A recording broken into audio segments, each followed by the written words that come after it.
Putri Presiden Joko Widodo Kahiyang Ayu mengikuti ujian penerimaan calon pegawai negeri sipil di Gedung Badan Koordinasi Wilayah Surakarta, Jawa Tengah.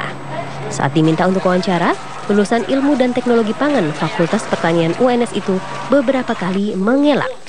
Puluhan awak media yang sudah menunggunya sejak siang dibuat kocar-kacir mengejar laju mobil Kahiyang yang berputar di Komplek Bakorwil guna menghindari awak media. Dan dia bagusnya ya, ternyata masuk PNS nggak langsung masuk aja ya. Harus ada tes tetap seperti orang biasa. Padahal dia presiden ya bapaknya ya. Bapaknya. Kalau saya sih setuju banget ya. Jadi jangan memandang siapa orang tuanya.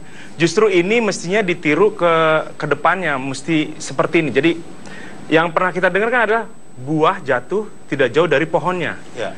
Kalau mau nyari pemimpin, misalnya dia punya anak, yang dites mendingan anaknya. Jadi kalau anaknya pinter, cakap di satu bidang misalnya, pasti orang tuanya juga pinter gitu kan.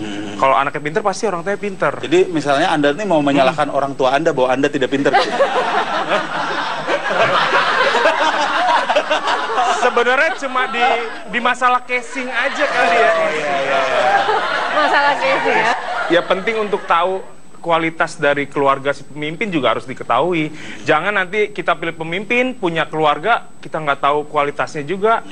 Cuma ujungnya morotin atau malah kecenderungannya nyetir orang tuanya untuk berbuat melanggar aturan, korupsi atau apa gitu. Kalau saya sih setuju gitu karena melihat bahwa anaknya ini tidak pakai nepotisme gitu, tetap ikut tes, mengikuti prosedur yang ada gitu. Dan kalau kita lihat beliau ini juga, si Mbak Ayu ini nggak pengen diekspos sebagai anak presiden, makanya dia berusaha kucing-kucingan dengan wartawan karena dia nggak pengen disorot bahwa saya anak presiden, saya dapat banyak kelebihan, banyak fasilitas, tapi ternyata enggak gitu. Jadi dia bukan tipe yang pamer-pamer. Saya baca beritanya ya, dia tapi belum ada tahu kan dia terima atau enggak. Tapi dia bilang tuh dari berapa ribu gitu yang ikut, skor tertinggi itu 380-an.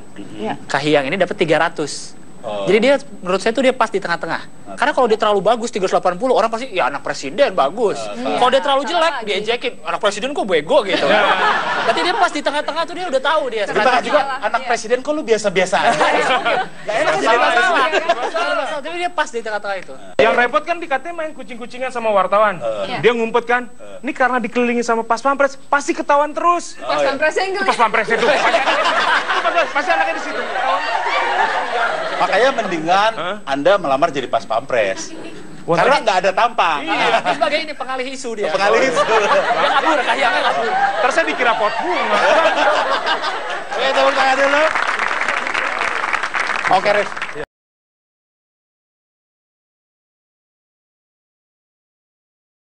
Apa yang dibutuhkan Indonesia? Jujur, sederhana, dan bekerja.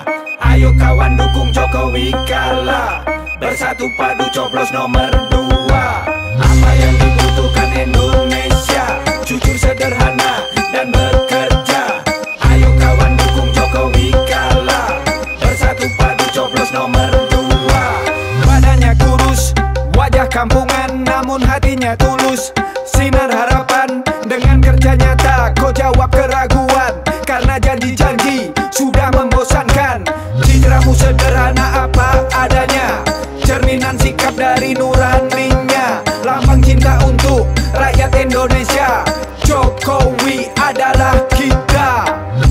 Ratu adil tak usah dicari, coba tanyakan di dalam hati.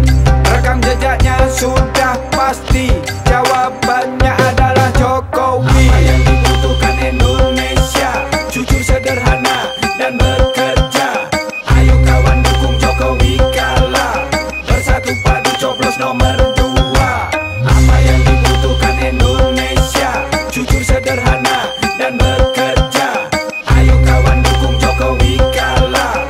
Bersatu padu coblos nomor 2. Jika suara rakyat, suara Tuhan, suara ini kami amanahkan. Dengan nurani, tanpa bayaran, demi martabat, demi kedaulatan. Relawan bergerak dengan sukarela, bukan berarti tak ada harganya.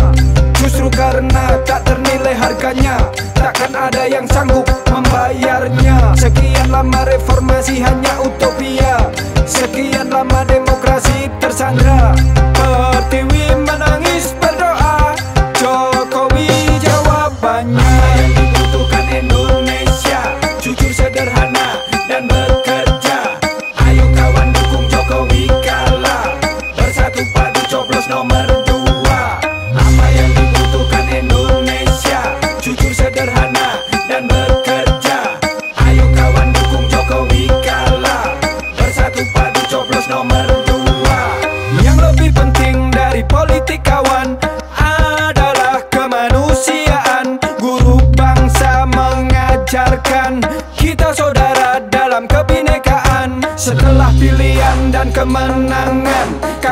pantang mundur menarik dukungan, membentuk barisan parlemen jalanan, mengawasi amanah kekuasaan.